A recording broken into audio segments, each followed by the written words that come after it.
Ingat kakek Tarman?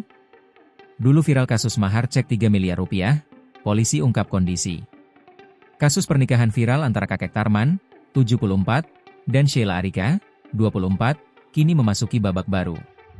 Setelah sempat menjadi perbincangan karena mahar senilai 3 miliar rupiah, keduanya kini terlibat dalam penyelidikan dugaan pemalsuan dokumen mahar berupa cek. Penyelidikan dilakukan oleh Polres Pacitan setelah menerima laporan dari masyarakat. Berdasarkan keterangan resmi, pemeriksaan terhadap Sheila Arika dan kedua orang tuanya telah dilakukan pada Rabu, 21 Oktober 2025. Dalam pemeriksaan tersebut, pihak keluarga perempuan menganggap persoalan keaslian cek mahar sebagai urusan internal keluarga, namun polisi tetap melanjutkan proses penyelidikan untuk memastikan adanya unsur pidana atau tidak. Sementara itu, kakek Tarman juga telah dipanggil untuk memberikan keterangan. Namun, ia belum memenuhi panggilan pemeriksaan karena dikabarkan sedang sakit. Kapolres Pacitan AKBP Ayub Diponegoro Azhar menyampaikan bahwa kasus ini masih dalam tahap pendalaman dan pemeriksaan lanjutan akan dijadwalkan kembali setelah semua pihak siap hadir. Meskipun kasus ini dilaporkan oleh seseorang di luar keluarga, pihak perempuan, yang secara hukum paling berhak, menyatakan tidak akan melaporkan Mbah Tarman ke polisi.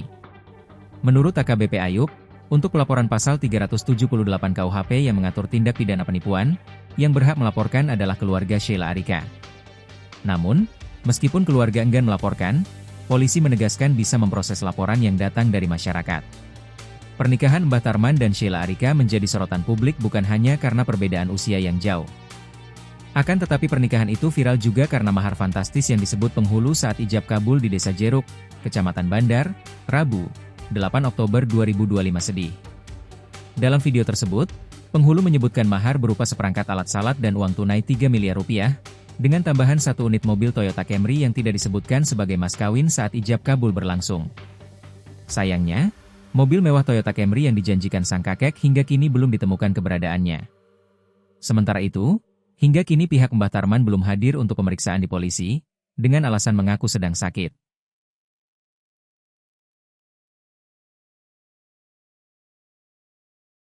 Download Tribun X sekarang, menghadirkan lokal menjadi Indonesia.